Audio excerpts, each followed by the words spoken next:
ভারতের প্রধানমন্ত্রী নরেন্দ্র মোদীর নেতৃত্বাধীন সরকার শুরু থেকে দাবি করে আসছে তাদের মূল লক্ষ্য অপরাধমুক্ত রাজনীতি এবং দুর্নীতিমুক্ত প্রশাসন, কিন্তু বাস্তব চিত্র যেন একেবারেই ভিন্ন। স্বাধীন গবেষণা সংস্থা অ্যাসোসিয়েশন ফর ডেমোক্রেটিক রিফর্মস বা এডিআর এর সাম্প্রতিক তথ্য বলছে, বিজেপির মন্ত্রীদেরও প্রায় 40% নানা মামলার আসামি। সংখ্যাগুলো বিস্ময়কর। বিজেপির 336 জন মন্ত্রীর মধ্যে 136 জনের নামে ফৌজদারি মামলা রয়েছে। এর মধ্যেই 88 জনের বিরুদ্ধে অভিযোগ আরও ভয়াবহ: খুন, হত্যাচেষ্টা, অপহরণ কিংবা নারী নির্যাতনের মতো গুরুতর অপরাধ। শুধু তৃণমূল পর্যায়ের নেতা নন, বড় বড় মন্ত্রীর নামও রয়েছে এই তালিকায়। সম্প্রতি ভারতের লোকসভায় স্বরাষ্ট্রমন্ত্রী অমিত শাহ উপস্থাপন করেছেন একটি সংবিধান সংশোধনী বিল। প্রস্তাবে বলা হয়, যদি কোনো প্রধানমন্ত্রী, মুখ্যমন্ত্রী কিংবা মন্ত্রী গুরুতর অপরাধে অভিযুক্ত হয়ে অন্তত 30 দিনের জন্য জেলে যান, তবে তাকে পদ হারাতে হবে।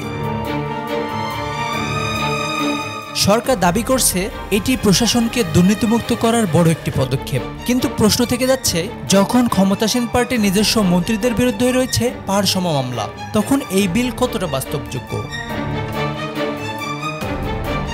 সমস্যাটা কেবল কেন্দ্রীয় পর্যায়ের মধ্যেই সীমাবদ্ধ নয়, রাজ্য পর্যায়েও চিত্র একই।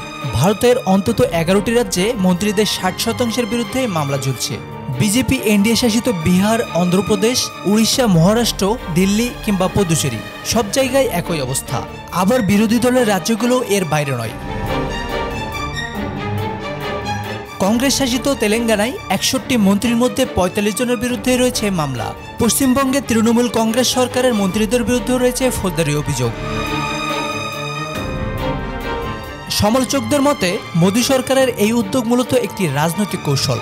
বিরোধী শিবিরকে কোণঠাসা করতে বিলটি ব্যবহার করা হলেও নিজেদের দলে অভিযুক্তদের সরিয়ে দেওয়ার মতো রাজনৈতিক সদিচ্ছা বিজেপির আছে কিনা তা নিয়ে গভীর সংশয় রয়েছে। অনেকেই বলছেন এটি হতে পারে নির্বাচনী প্রচারণার হাতিয়ার, ভোটের আগে জনমনে আস্থা তৈরির চেষ্টা। কিন্তু বাস্তবে দোষী মন্ত্রীদের আসন ছাড়তে বাধ্য করা হবে কিনা সেটি সবচেয়ে বড় প্রশ্ন। Bangla affairs news desk.